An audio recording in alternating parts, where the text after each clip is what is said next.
ಹಸಿವಿಂದ ಕಲಿಯಬೇಕಾಗಿರುವುದಾದರೂ ಏನು? ಸತತ ಸೋಲುಗಳು. ಈ ವರ್ಷ ಗೆಲ್ತೇವೆ, ನೆಕ್ಸ್ಟ್ ಇಯರ್ ಗೆಲ್ತೇವೆ, ಆಫ್ಟರ್ ನೆಕ್ಸ್ಟ್ ಇಯರ್ ಗೆಲ್ತೇವೆ.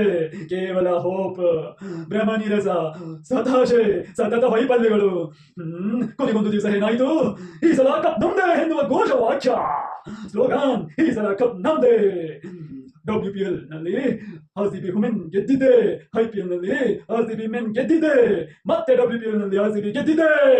ಈಗ ಈಗ ಪ್ರತಿ ಸಲ ಕಪ್ ನಮ್ದೇ ಎನ್ನುವ ಘೋಷವಾಕ್ಯ, ಸ್ಲೋಗಾನ್ ಮೊಳಗುತ್ತಿದೆ ಎಲ್ಲೆಲ್ಲೋ.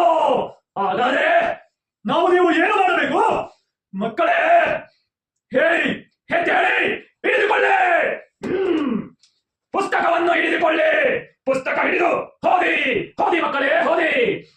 ಯಾವಾಗಲೂ ಕಡಿಮೆ ಅಂಕ ಗಳಿಸುವ ಮಕ್ಕಳೇ, 50%, 35%, 60% ಗಳಿಸುವ ಮಕ್ಕಳೇ, ಹೋದಿ, ಹಿಡಿದುಕೊಳ್ಳಿ ಪುಸ್ತಕವನ್ನು. ಹೋದಿ ಹೋದಿ ಹೋದಿ ತಾನೆ, ಹೋದಿ. ಓದುತ್ತಾ ಮೆಲುಕು ಹಾಕಿ. ಮೆಲುಕು ಅಂದ್ರೆ ರೀಕ್ಯಾಪ್ ಮಾಡ್ಕೊಳ್ಳಿ, ಪುನರಾವರ್ತನೆ ಮಾಡ್ಕೊಳ್ಳಿ, ರಿಮೆಂಬರ್ ಮಾಡ್ಕೊಳ್ಳಿ. ಓದಿದ್ದನ್ನೆಲ್ಲ ಮೆಲುಕು ಹಾಕುತ್ತಾ ಸ್ಟೋರ್ ಮಾಡ್ಕೊಳ್ಳಿ ಬ್ರೈನಲ್ಲಿ. ಎಷ್ಟು ದಿವಸ ಅಂತ ಕಡಿಮೆ ಮಾರ್ಕ್ಸ್ ತಗೋತೀರಾ? ತಗೊಳ್ಳಿ ಡಿಸ್ಟಿಂಕ್ಷನ್. ಈ ಸಲ ನಮ್ದೇ ಪೂರ್ಣ ಯಶಸ್ಸು ಎನ್ನುವ ಘೋಷವಾಕ್ಯದಿಂದ ಮುನ್ನುಗ್ಗಿ. ಯಾರೆಲ್ಲ ವೈಫಲ್ಯ ಅನುಭವಿಸುತ್ತಿದ್ದೀರಿ, ಈ ಸಲ ಯಶಸ್ಸು ನಮ್ದೇ ಎನ್ನುವ ಘೋಷವಾಕ್ಯದಿಂದ ಸ್ಲೋಗಾನ್ ಮುನ್ನಡೆಯಿರಿ.